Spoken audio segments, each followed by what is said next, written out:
طيب بسم الله الرحمن الرحيم. السلام عليكم ورحمة الله وبركاته.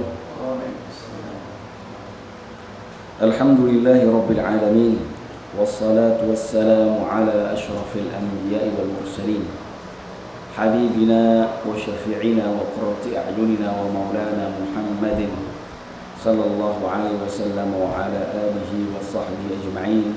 أما بعد، اللهم أخرجنا من ظلمات الوهم وأكرمنا بنور الفهم، وافتح علينا بمعرفة العلم، وسهل أخلاقنا بالحلم، واجعلنا ممن يستمعون القول فيتبعون أحسنه. رب اشرح لي صدري ويسر لي أمري واحلل عقدة من لساني يفقهوا قولي. Jamaah Qabasiyah yang dimuliakan Allah Subhanahu wa taala. Alhamdulillah, kita kembali bertatap muka di majelis yang mulia ini. Itu semua tidak lain karena berkat rahmat dan karena Allah Subhanahu wa taala. Maka marilah kita bersyukur kepada Allah Subhanahu wa taala dengan sedalam-dalamnya rasa syukur, seraya mengucapkan alhamdulillahirabbil alamin, mengakui bahwasanya semua nikmat dan rezeki ini dari Allah Subhanahu wa taala dan kita hanya sekedar penerimanya. Semoga Allah Subhanahu wa taala menerima rasa syukur kita sehingga kemudian menambahkan nikmat ini kepada kita semua. Amin ya rabbal alamin. Jamaah sekalian, teman-teman Qabasiyah yang dimuliakan oleh Allah Subhanahu wa taala, kita dalam pertemuan ini akan mengkaji insyaallah tentang atau tema kita atau kajian kita adalah kajian fiqh sirah nabawiyah. Sebagaimana di pertemuan yang lalu sebelum membahas tentang Asy-Syama'il Al-Muhammadiyah, Al-Faqir telah sedikit memberikan muqaddimah Syama'il dengan muqaddimah fikih sirah kurang lebih sama.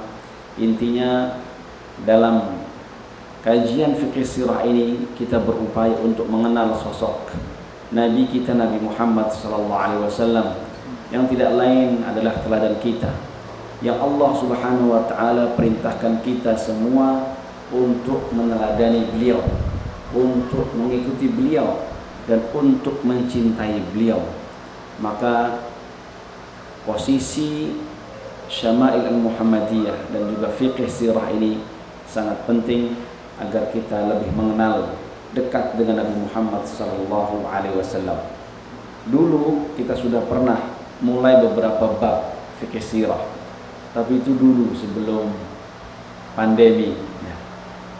Pandemi saja sudah 2 tahun. Entah sudah kemana itu memori tentang fikih sirah. Maka kita mulai dari awal lagi. Kita buka lembaran baru dan kayaknya jamaahnya juga beda yang di sini, kecuali 1 orang doang yang sama atau 2 orang saja. Baik, kita mulai dari tema yang pertama, yaitu tentang nasab. Ya, tentunya nama, nasab dan kelahiran Nabi Muhammad SAW. Ya, tentu kita sudah tahu siapa nama Nabi kita, yaitu Muhammad sallallahu alaihi wasallam.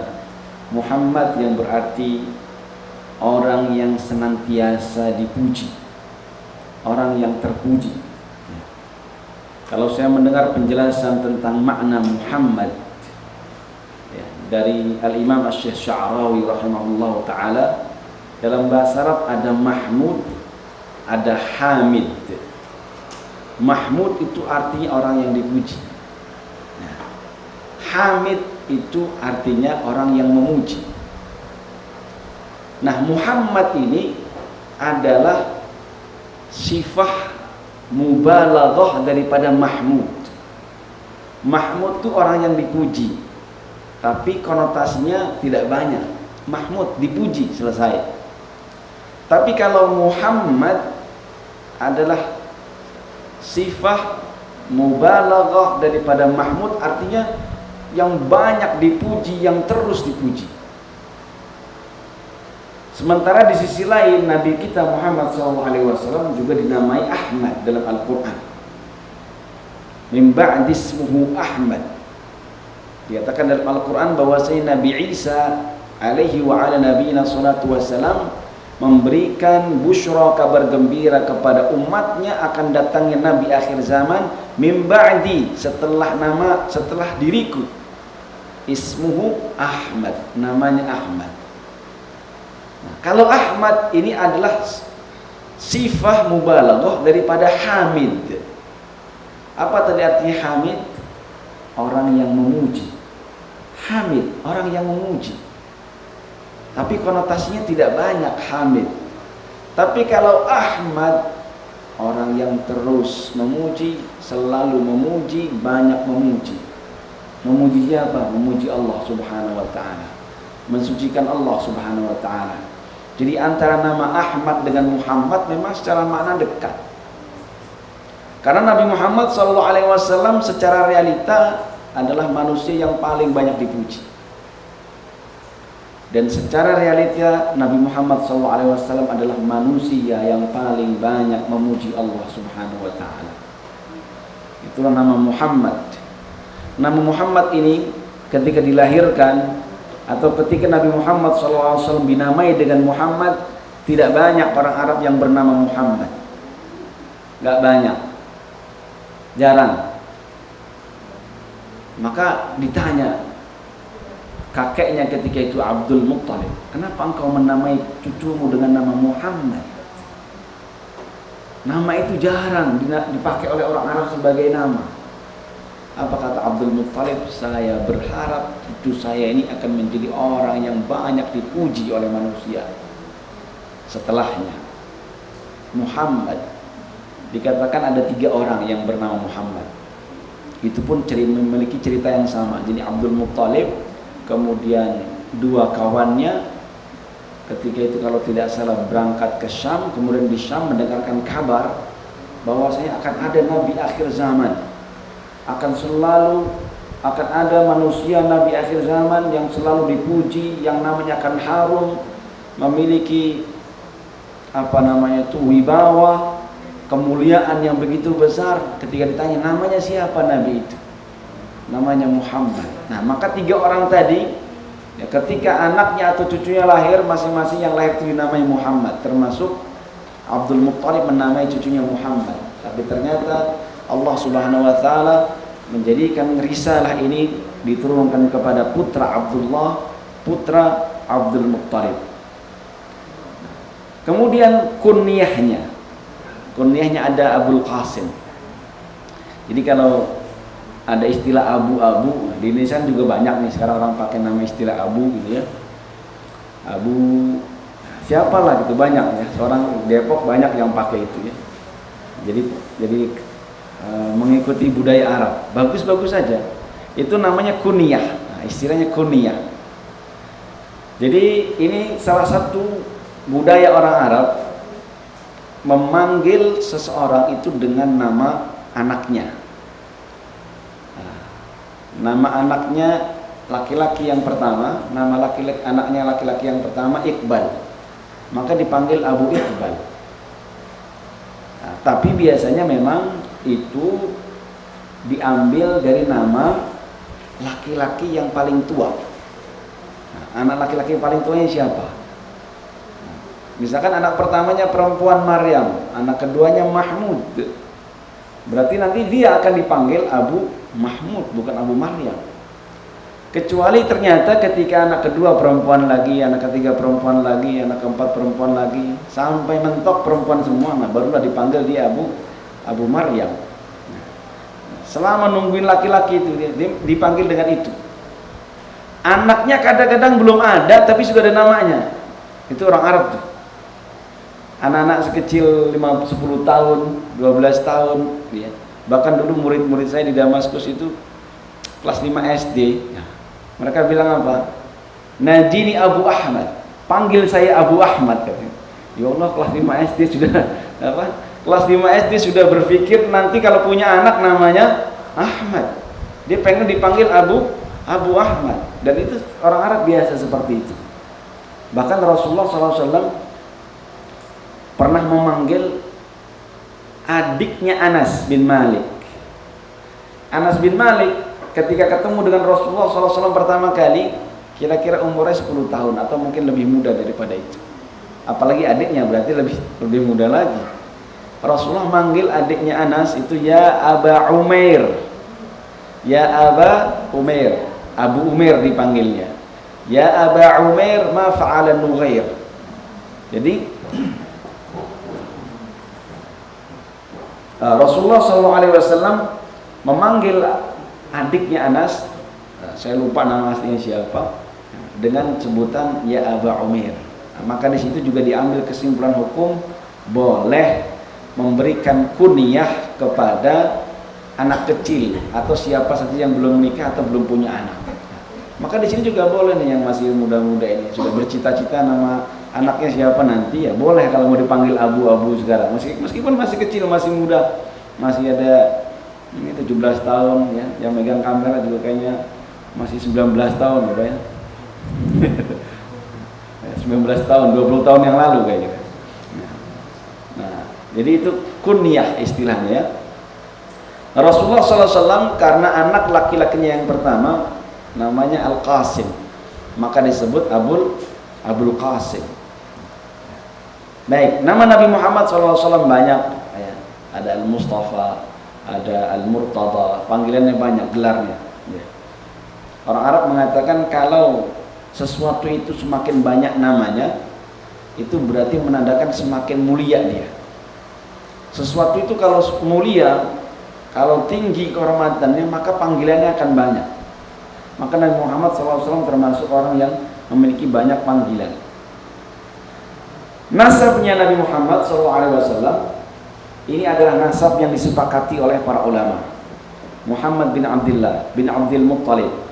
Abdul Muttalib nama aslinya Syaibatul Hamdi. Bin Hashim bin Abdi Manaf. Abdi Manaf nama aslinya Al-Mughirah. Bin Qusay bin Kilab bin Murrah bin Ka'ab bin Lu'ay bin Ghalib bin Fihr bin Malik bin Nadar bin Kinanah bin Khuzaimah bin Mudrikah bin Ilyas bin Mudar bin Nazzar bin Ma'ad bin Adnan. Ini adalah nasab yang disepakati oleh para ulama.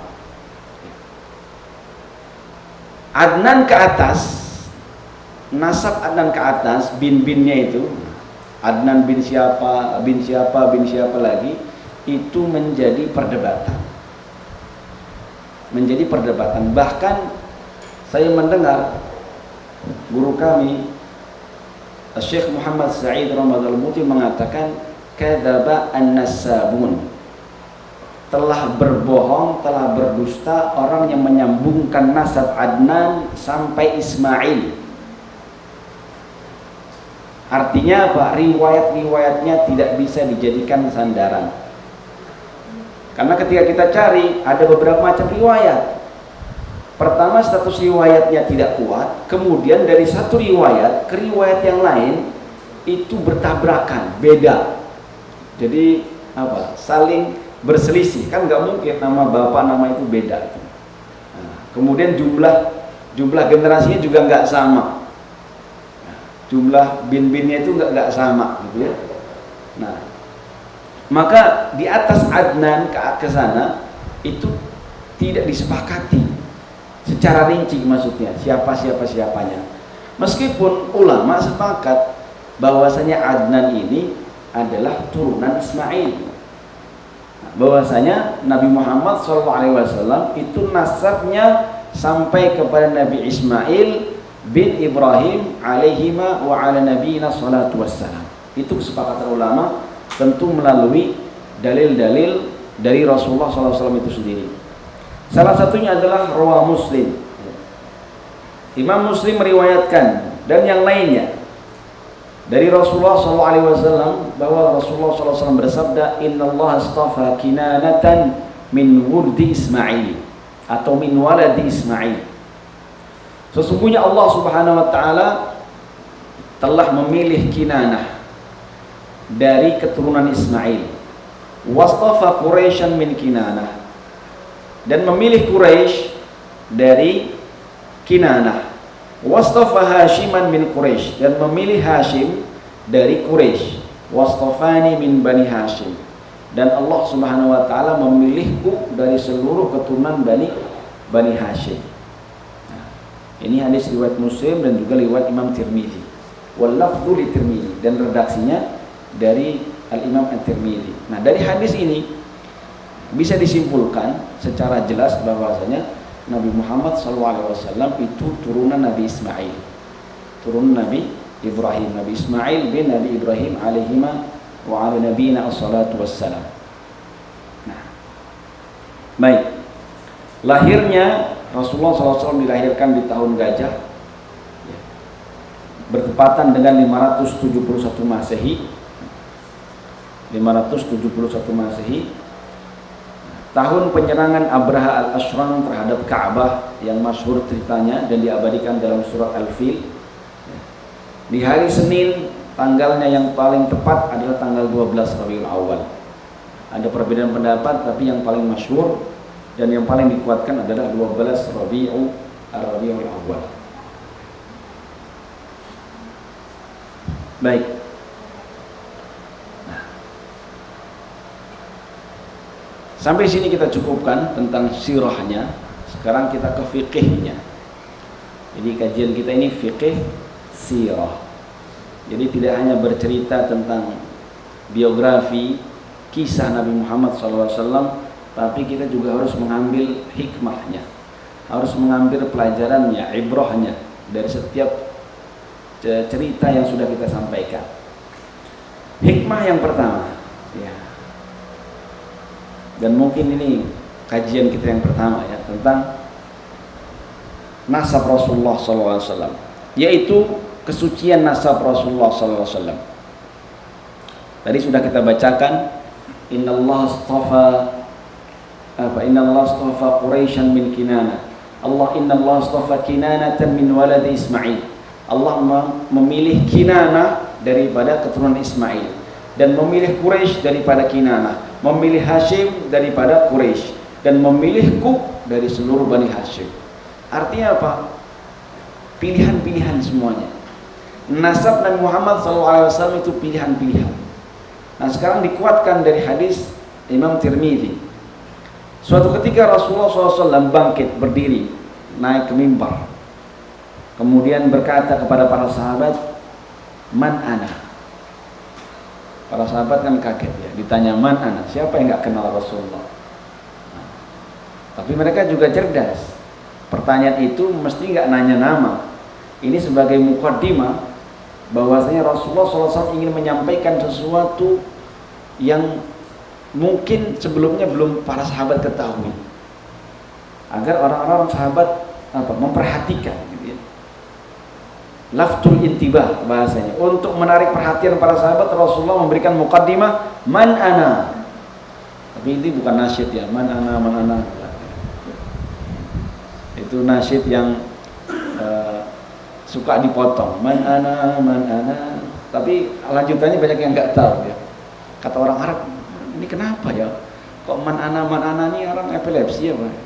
Hilang ingatan. Apa hilang ingatan tuh? Amnesia gitu. Karena Man ana, siapa saya gitu. Tapi nggak dilanjutkan setelahnya. Nah, ini enggak. Rasulullah SAW bertanya, Man ana, siapa saya?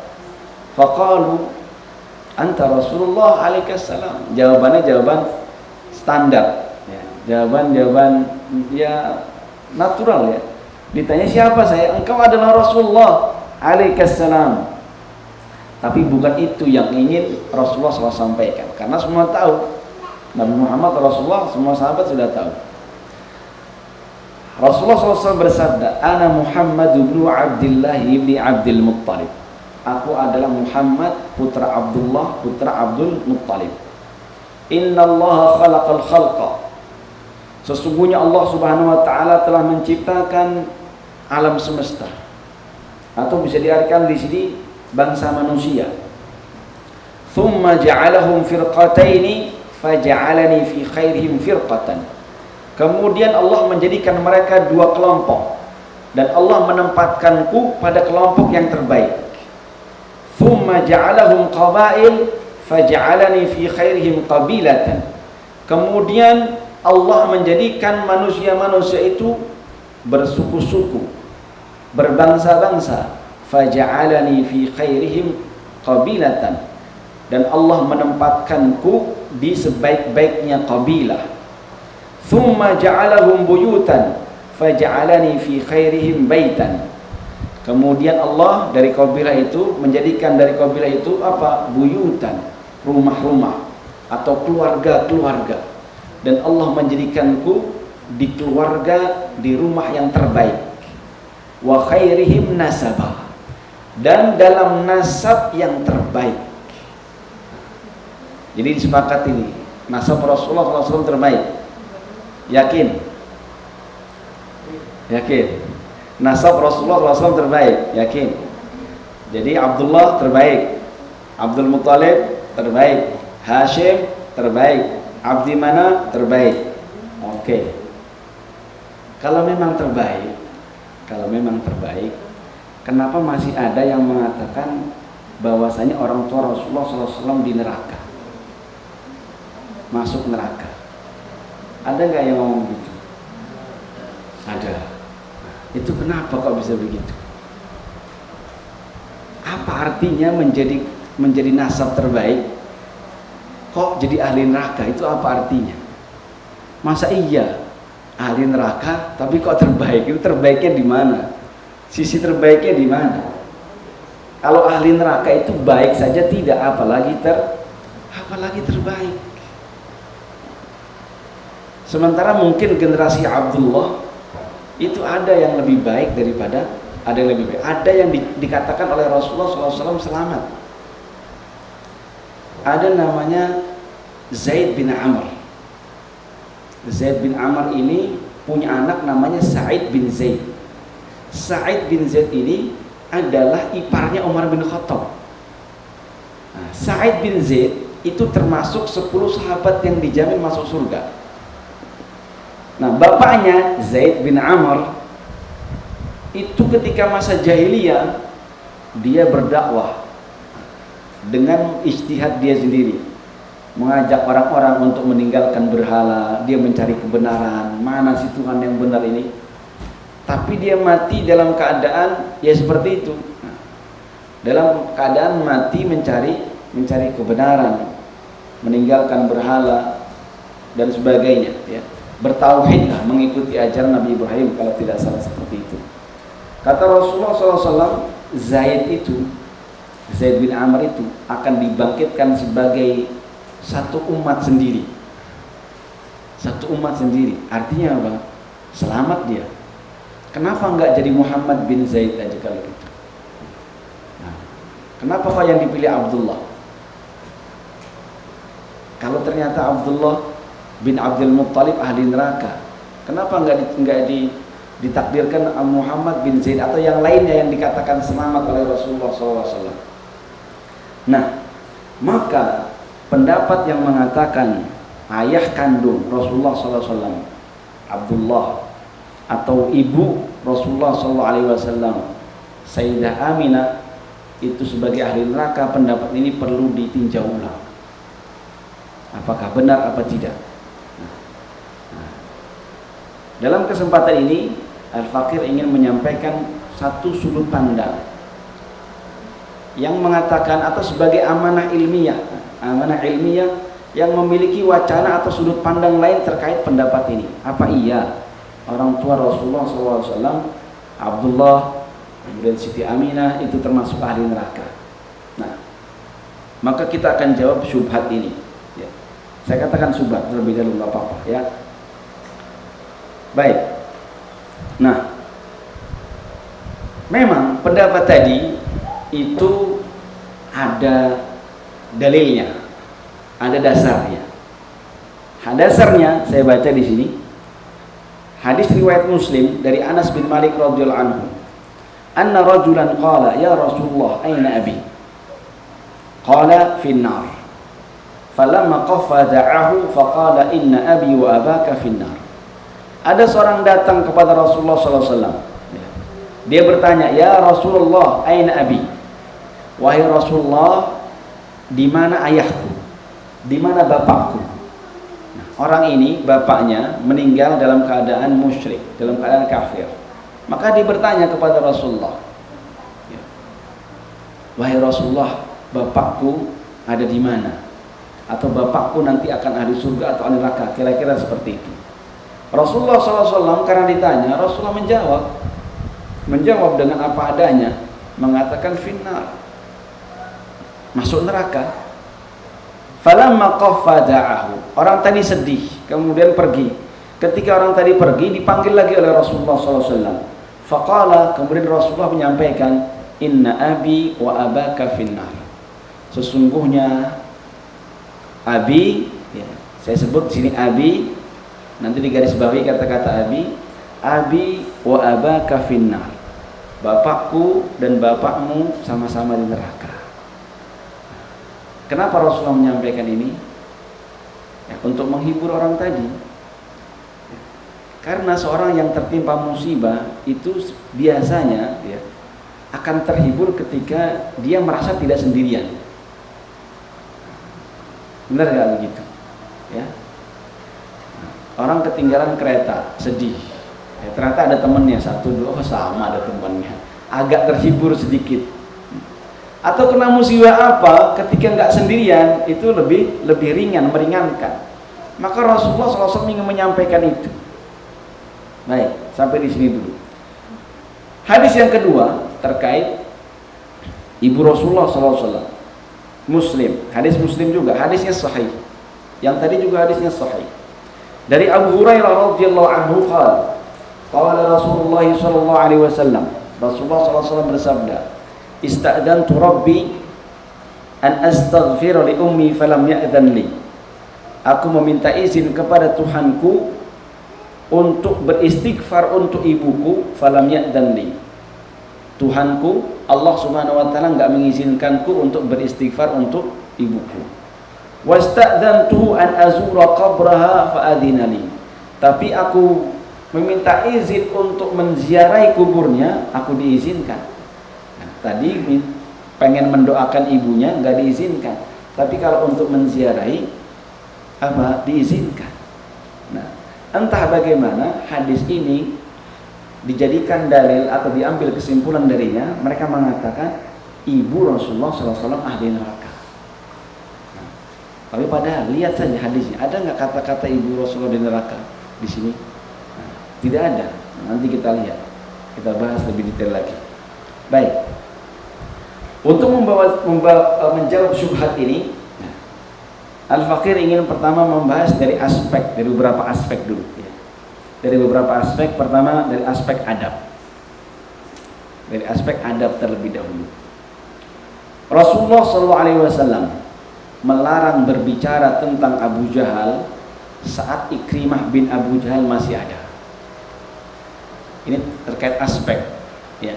Ikrimah anaknya Abu Jahal yang masuk Islam, kemudian ikut hijrah ke Madinah ya.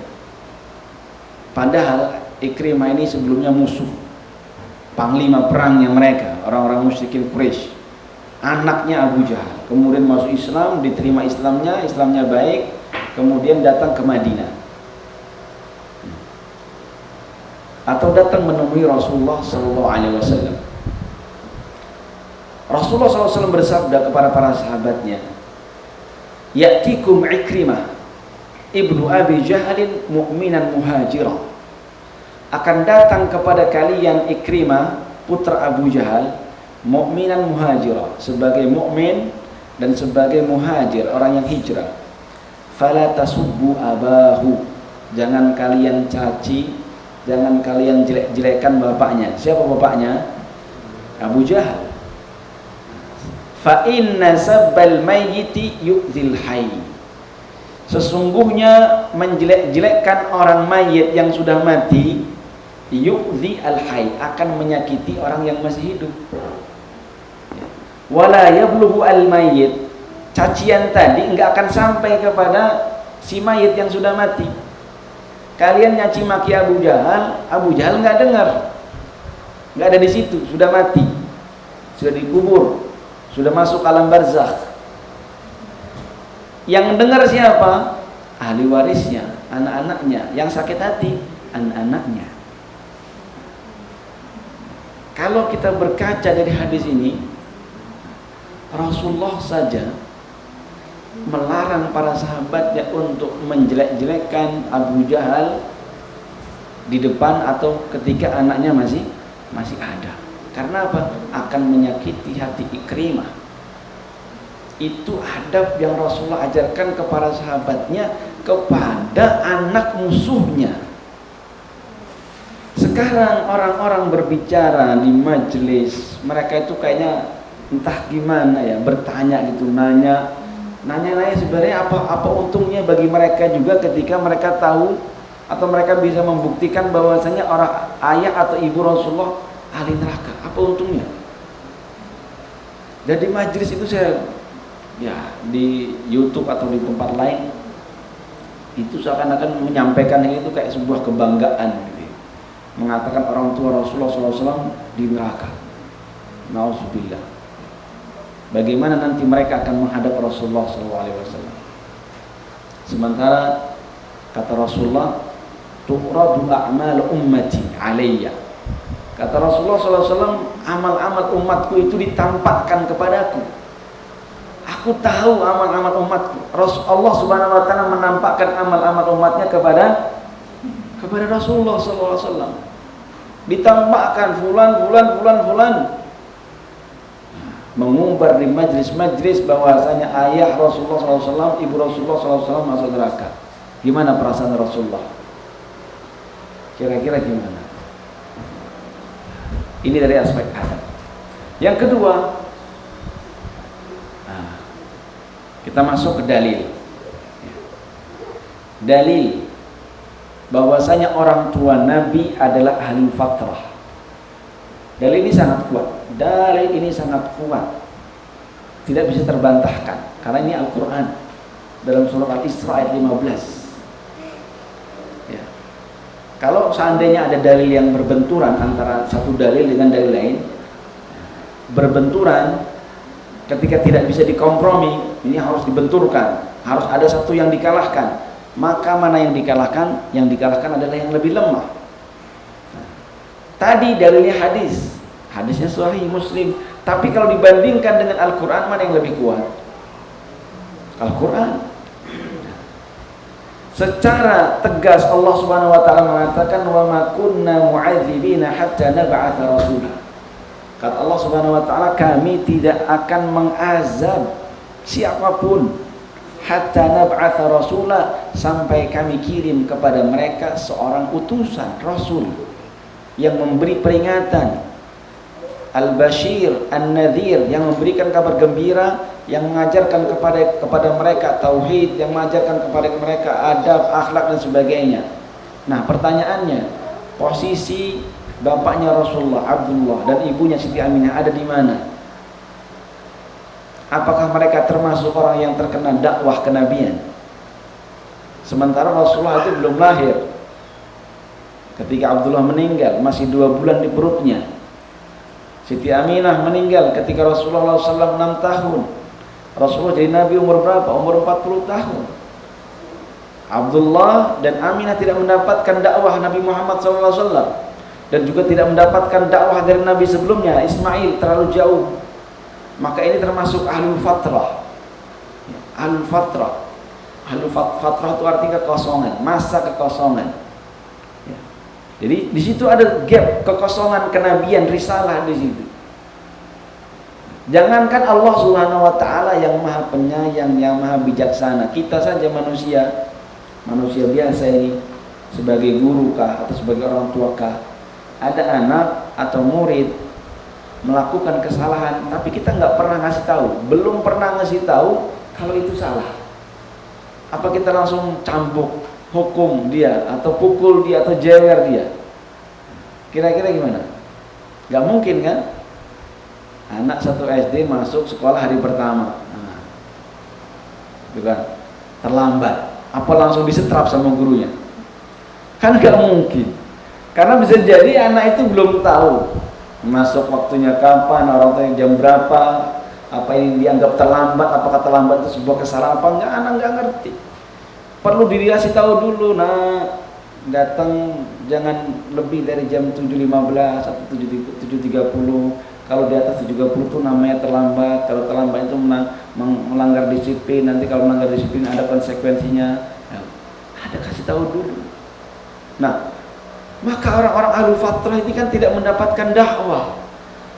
Mereka nggak tahu kesalahan-kesalahan mereka apa karena nggak dikasih tahu. Kok tiba-tiba dihukum? Maka nggak mungkin. Maka wa ma kunna mu'adzibina hatta nab'atha rasulah. Mustahil Allah akan mengazab satu kaum sampai Allah mengutus kepada mereka orang yang memberi peringatan terlebih dahulu. Tadi analoginya kita manusia, apalagi Allah Subhanahu wa taala Al-Hakim yang maha bijaksana, ya. Al-Latif, Al-Khabir, Ar-Rahim, Ar-Rahman, Masya Allah. Nggak mungkin akan mengazab orang yang tidak sebelumnya belum pernah dikasih peringatan. Yang ketiga, tadi sudah kita bahas sedikit, Nabi adalah keturunan yang terpilih. Nasab Rasulullah SAW itu keturunan nasab-nasab yang terpilih dan suci. Tadi sudah kita bacakan sedikit, ya, hadisnya, wa khairihim nasaba fi khairihim baitan wa khairihim nasaba. Allah Subhanahu wa taala menjadikanku di rumah terbaik, di keluarga terbaik, dan di nasab yang terbaik. Jadi sudah saya tanyakan, apa gunanya menjadi terbaik tapi ahli neraka? Apa artinya? Ya. Ahli neraka itu baik aja tidak, apalagi menjadi terbaik. Ini kontradiksi dari sini aja. Nah, baik. Dalil berikutnya ini menegaskan dalil yang tadi. Hadis riwayat Abu Nuaim marfu'an.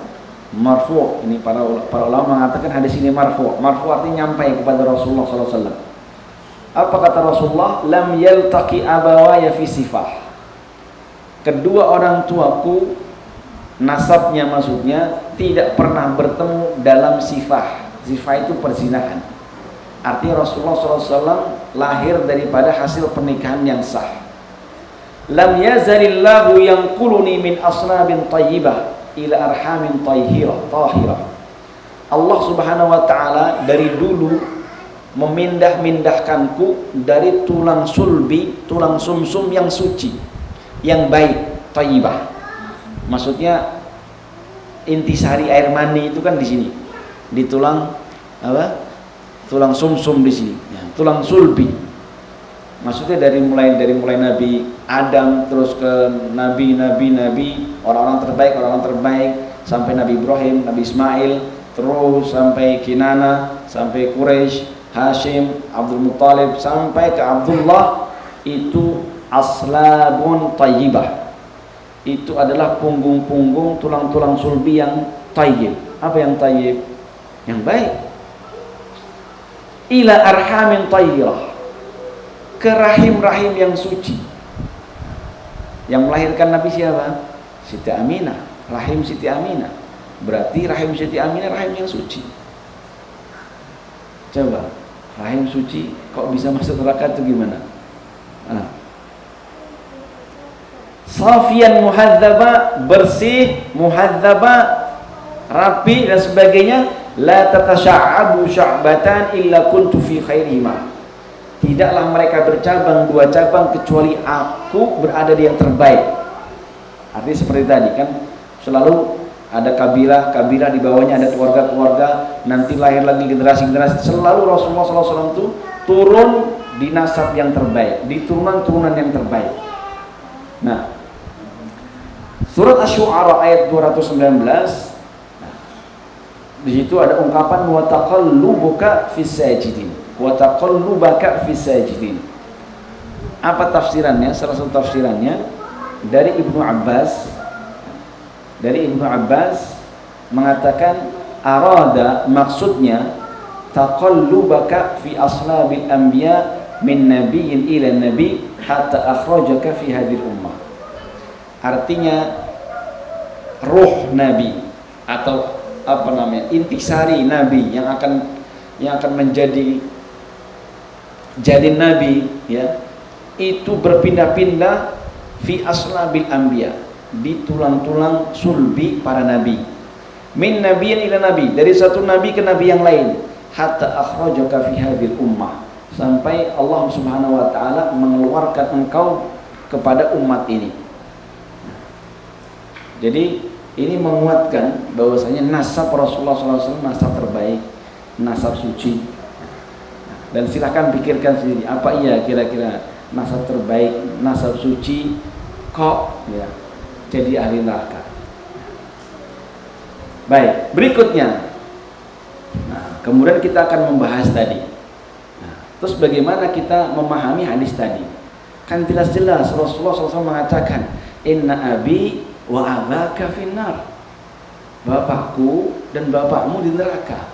Nah, tadi saya sampaikan, kasih tanda kata-kata abi. Nah, apa sebenarnya makna abi dalam bahasa Arab? Nah, di sini kata kuncinya, ya. Makna abun. Abun ini dalam bahasa Indonesia memang sering diartikan apa? Ayah atau bapak. Nah, tapi bagaimana dalam bahasa Arab? Nah, kita lihat maknanya. Nah, langsung saja ke ayat yang kedua. Am kuntum syuhada'a idh hadara Ya'qub al-maut idh qala li banihi. Apakah kalian menyaksikan ketika Ya'qub, ya, ketika Nabi Ya'qub sakaratul maut atau sebelum dia mati, idh qala li banihi, Nabi Ya'qub berkata kepada anak-anaknya, ma ta'buduna min ba'di, apa yang akan kalian sembah setelah aku tidak ada? Kata siapa? Kata Nabi Ya'qub. Qalu, mereka menjawab. Siapa yang menjawab? Anak-anaknya Nabi Ya'qub. Qalu na'budu ilahaka wa ilaha abaika Ibrahim wa Ismail wa Ishaq ilaha wahida, dan seterusnya. Mereka menjawab, aku atau kami akan menyembah Tuhanmu dan Tuhan bapak-bapakmu, yaitu Ibrahim, Ismail dan Ishaq. Pertanyaannya, bapaknya Nabi Ya'qub siapa? Halo, bapaknya Nabi Ya'qub siapa? Hah?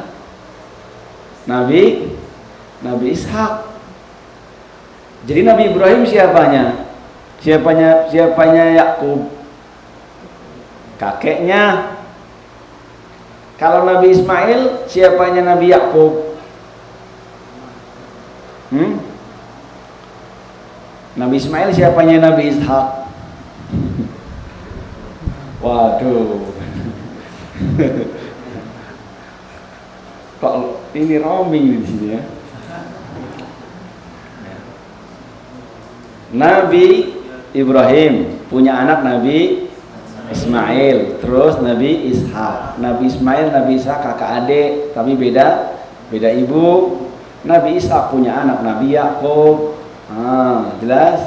Nah, yang ditanya ini anak-anaknya Nabi Ya'qub. Anak-anaknya bilang kepada Nabi Ya'qub, kami akan menyembah Tuhanmu dan Tuhan bapak-bapakmu.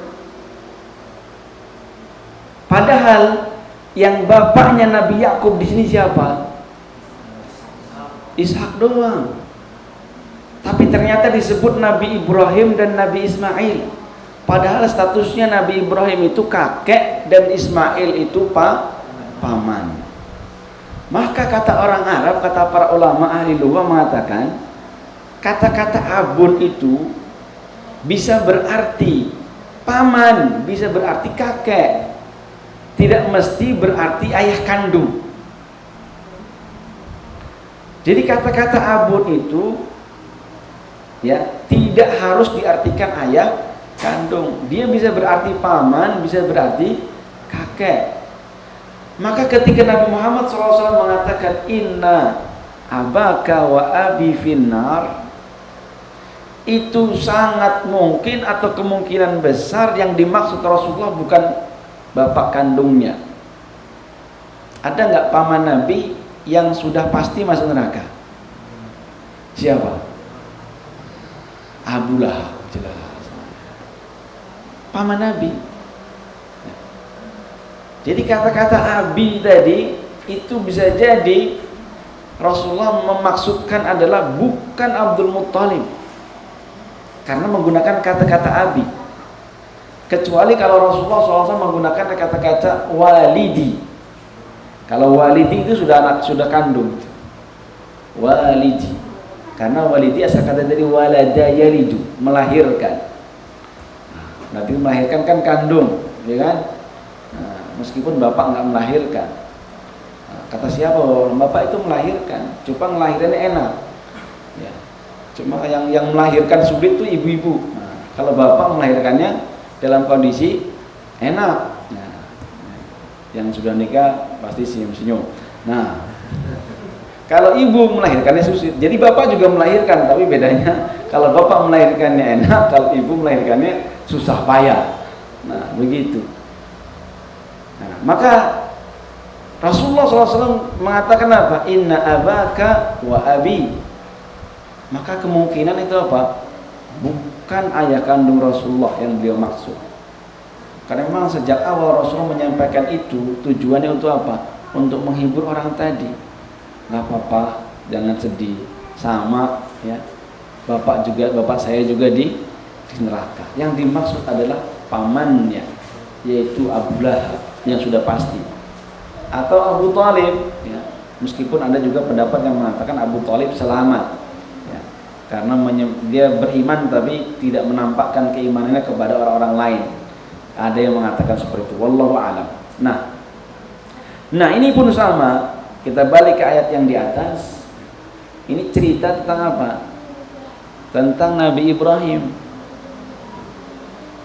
Karena ayat ini juga harus dijelaskan. Karena yang masyhur ceritanya, bapaknya Nabi Ibrahim adalah tukang pembuat berhala. Berarti kan musyrik ya. Bukan musyrik lagi, itu musyrik kelas berat ya. Karena dia bukan cuma nyembah berhala, tapi dia yang buat berhala gitu ya. Nah, musyriknya kelas berat. Tapi dalam Al-Quran disebutkan wa idz qala Ibrahimu li abihi. Wa idz qala Ibrahimu li abi. Ketika Nabi Ibrahim berkata kepada bapaknya. Siapa bapaknya Nabi Ibrahim? Siapa bapaknya Nabi Ibrahim? Ini Azar, ada tulisannya di sini, masa nggak dibaca? Kebacanya Azar. Nah. Al-Imam Asy-Sya'rawi mengatakan Azar itu bukan ayah kandung Nabi Ibrahim. Kenapa? Karena Ibrahim itu kakeknya Nabi Muhammad. Jelas? Sementara di hadis-hadis tadi nasab Rasulullah SAW itu suci sampai mentok ke Nabi Adam, itu nasab Rasulullah SAW suci. Gak mungkin ada orang penyembah berhala jadi nenek moyangnya Rasulullah, gak mungkin. Kita sudah baca tadi dalil-dalilnya. Nah, maka ini di siapa di sini nih Azar nih? Lagi-lagi yang digunakan oleh Al-Quran di sini kata-katanya apa? Abihi, bukan walidihi. Maka ketika kata-kata abi, apa menandakan? Itu membuka kemungkinan bahwasanya dia bukan orang tua kandung, bukan bapak kandung. Itu yang pertama. Yang kedua, biasanya di Al-Quran itu jarang menyebut nama orang. Ya, jarang menyebut nama orang. Fir'aun aja nama aslinya nggak disebut. Karena Firaun itu bukan nama asli, tapi itu adalah nama gelar kerajaan ketika itu. Jarang nyebut nama orang. Ketika Allah menyebut nama orang dalam Al-Quran, dalam ayat itu mesti ada maksud tertentu. Sekarang kita tanya, maksud Allah nyebut nama Azar di Al-Quran itu maksudnya apa kira-kira? Apa pentingnya nama Azar di Al-Quran? Kenapa enggak? Padahal cukup aja Allah mengatakan, seandainya Allah mengatakan wa idz qala Ibrahimu li abihi, udah. Atattakhidhu asnaman aliha. Apakah engkau wahai ayahku akan menjadikan berhala-berhala ini sebagai Tuhan-Tuhan? Penting nggak menurut kalian nama Azar itu? Apa perannya dia? Nah, Raja Namrudnya aja nggak disebutkan tuh nama aslinya di situ. Rajanya itu musuh yang paling besarnya itu. Nah, maka penyebutan Azar di sini, menurut Al-Imam Asy-Sya'rawi mengatakan ini ada maksud. Seakan-akan Allah ingin mengatakan ketika Ibrahim berkata kepada bapaknya yang mana? Bapaknya yang Azar. Jadi Azar ini bapak angkat atau pamannya atau siapanya terserah. Orang yang memang mungkin merawat Ibrahim tapi dia bukan bapak kandung. Jadi seakan-akan Nabi Ibrahim itu punya orang tua lebih daripada satu. Nah, yang satunya kandung, yang satunya si Azar, yang bukan kandung. Kenapa ini harus dijelaskan? Karena memang ini masih nyangkut pembahasannya. Karena Nabi Ibrahim alaihi wa ala nabiyina salatu wassalam, itu masih nenek moyangnya Nabi Muhammad. Maka kalau ini juga mentok di sini, ternyata kata siapa suci? Ternyata bapaknya Nabi Ibrahim juga penyembah berhala, bukan cuma penyembah berhala, yang buat berhala, musyrik kuadrat itu. Nah, maka ini perlu dijelaskan. Nah, jadi itu tadi dari dalil yang sudah sampaikan terkait apa? Terkait apakah benar bahwasanya orang tua Nabi Muhammad SAW di neraka. Tinggal satu yang belum saya jelaskan terkait hadis tentang ibu Rasulullah SAW yang tadi yang saya sudah bacakan di awal. Gimana kita menjawabnya hadis ini? Kita bacakan ulang ya. Rasulullah SAW bersabda, "Ista'dzantu Rabbi an astaghfira li ummi falam ya'dzan li." Aku meminta izin kepada Tuhanku untuk mendoakan, beristighfar untuk ibuku, walam ya'dzan li. Allah tidak mengizinkanku. Wasta'dzantu an azura qabraha fa'adina li. Tapi aku meminta izin untuk menziarahi kuburnya, maka Allah mengizinkanku. Nah, pertanyaan saya, dari redaksi hadis ini, kata-kata mana yang menunjukkan Siti Aminah itu ahli neraka? Ada nggak kata-kata itu? Nggak ada memang, kata mereka ya. Mungkin nggak ada memang yang secara vulgar, yang secara eksplisit mengatakan Siti Aminah di neraka, nggak ada. Tapi ini loh, Rasulullah tidak mengizinkan Nabi Muhammad untuk memintakan ampun untuk ibunya. Nah, sekarang pertanyaan, emang itu mesti? Apakah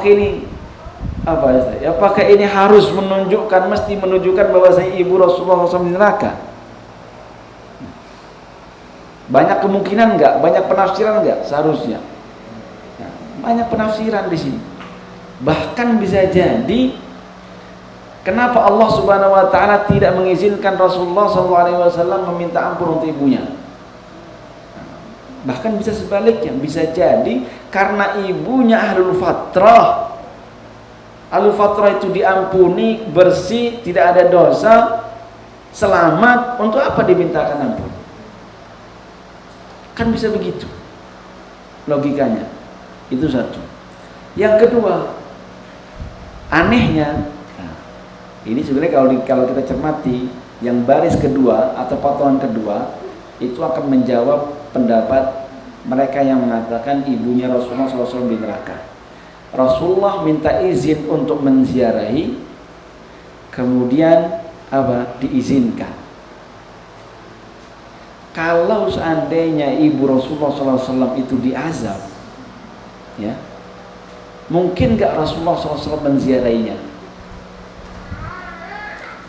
Kita sering baca dalam hadis-hadis Rasulullah kalau melewati kuburan, yang kuburan itu sedang diazab, Rasulullah SAW cepat-cepat.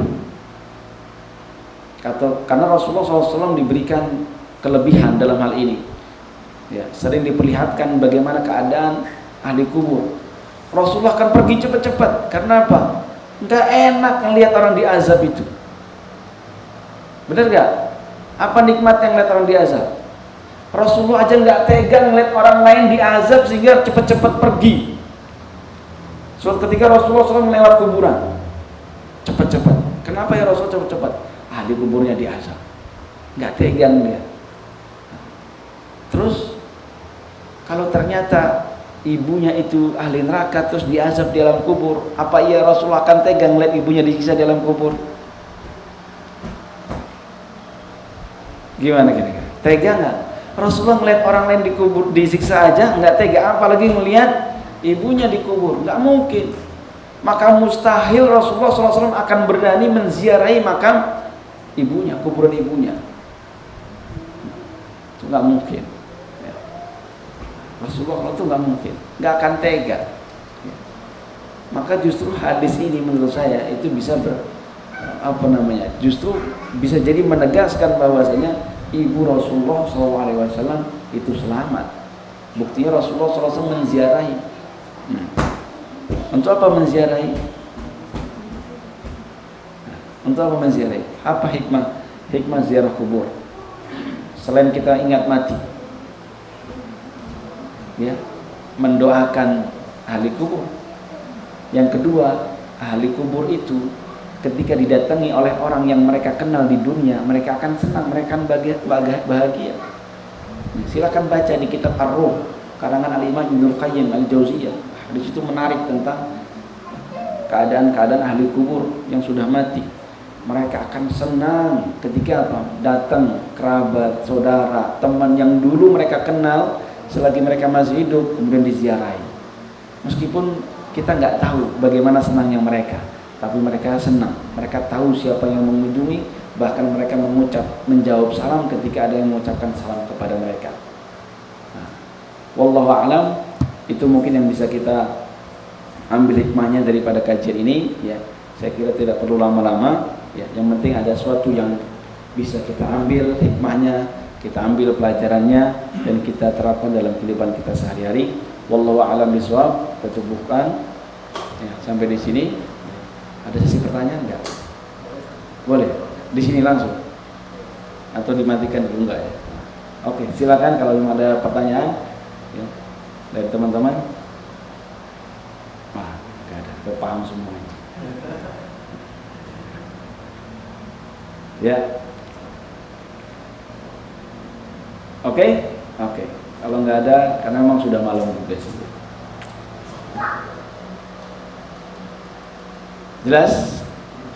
Baik, alhamdulillahirabbil alamin. Kita cukupkan sampai di sini. Semoga Allah Subhanahu wa taala menganugerahkan kepada kita ilmu yang bermanfaat, rezeki yang luas, hati yang lapang, dan Allah Subhanahu wa taala memberikan kepada kita keturunan yang saleh dan salihah, dan Allah Subhanahu wa taala berikan kita ampunan, rahmat dan hidayahnya, sehingga kita dikumpulkan bersama para nabinya, bersama para sahabat Nabi, tabi'in, tabi'in, orang-orang saleh di Firdausil A'la dalam surganya Jannatul Na'im. Amin ya rabbal alamin. Ala hadiniyah wa ala hadis salihah. Al-Fatihah. A'udzu billahi minasyaitonir rajim. Bismillahirrahmanirrahim. Alhamdulillahi rabbil alamin arrahmanir rahim maliki yaumiddin. Iyyaka na'budu wa iyyaka nasta'in. Ihdinas siratal mustaqim. Siratal ladzina an'amta 'alaihim ghairil maghdubi 'alaihim waladdallin. Amin amin rabbal alamin. Aku qouli hadza, kurang lebih mohon maaf. Sampai ketemu lagi di kajian fikih sirah. Kapan? 2 pekan depan ya? Iya, 2 pekan lagi. Nah, tapi pekan depan ngaji lagi, tapi Asy-Syama'il Al-Muhammadiyah. Namanya Syama'il Muhammadiyah. Di mana? Di apa tuh namanya itu? Di Margonda lah. Nanti di-share itunya, share lognya di sana. Jadi malam Sabtu di sini fikih sirah. Nanti malam Sabtu berikutnya Asy-Syama'il Al-Muhammadiyah, kita mengkaji tentang sifat-sifat Nabi, sifat fisiknya dan juga sifat akhlak-akhlaknya yang sangat luar biasa, sehingga harapannya kita semakin dekat dengan Rasulullah SAW. Sampai ketemu lagi, semoga semuanya sehat walafiat dan diberikan umur yang panjang. Assalamualaikum warahmatullahi wabarakatuh.